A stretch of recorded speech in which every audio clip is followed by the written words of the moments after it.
नबी का घर है।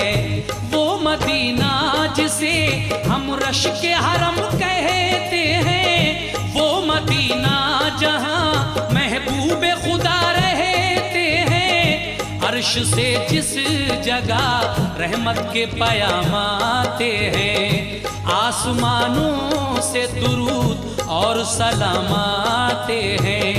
वो मदीना जहां जिब्रील अदब से आए, और जब आए तो पैगाम खुदा भी लाए। हर घड़ी नूर की बरसात भी होती है जहां, क्योंकि अल्लाह के महबूब का रोज़ा है वहां।